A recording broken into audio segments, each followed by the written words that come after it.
দালাল চক্রে অতিষ্ঠ বরগুনার পাথরঘাটা স্বাস্থ্য কমপ্লেক্সে সেবা নিতে আসা রোগীরা।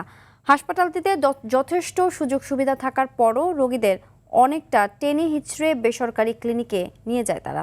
এতে হয়রানির পাশাপাশি স্বাস্থ্য কমপ্লেক্সে থাকা সরকারি পরীক্ষা নিরীক্ষা থেকেও বঞ্চিত হচ্ছেন রোগীরা। বরগুনার পাথরঘাটা থেকে তাহিদুল ইসলাম শুভর পাঠানো তথ্যচিত্রে আরও জানাচ্ছেন আব্দুল হামিদ। সরকারি নিয়ম অনুযায়ী কোনো হাসপাতালের মধ্যে দালালদের প্রবেশ সম্পূর্ণ নিষিদ্ধ।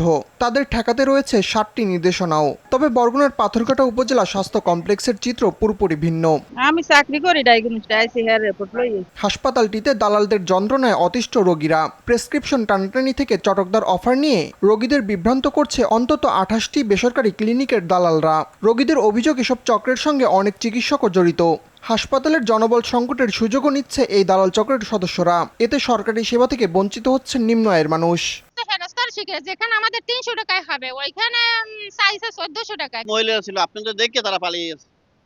ক্লিনিকের দালাল সব মহিলা, সব অনেক মহিলা ছিল। অনেক ক্লিনিক তৈরি হওয়ার কারণে তাদের রোগী অ্যাট্রাকশন করার জন্য, টেস্টের জন্য তারা এখন প্রতি ক্লিনিক থেকে একজন লোক এই পাথরঘাটা স্বাস্থ্য কমপ্লেক্সে নিয়োগ করেছেন। এখানে জনবলও কম, আর যারা চিকিৎসক আছে তারা মূলত হাসপাতালে চিকিৎসা আছে, তারা ক্লিনিকেই আসলে তারা সময় দেয় বেশি, যার কারণে মানুষ ভুক্তভোগী যারা পেশেন্ট যারা তারা আইসিআর জরুরি বিভাগে সেবা পায় না। হাসপাতালটিতে দালালদের দৌরাত্ম্যে অতিষ্ঠ চিকিৎসকরাও দিয়েছেন প্রতিরোধ করার প্রতিশ্রুতি।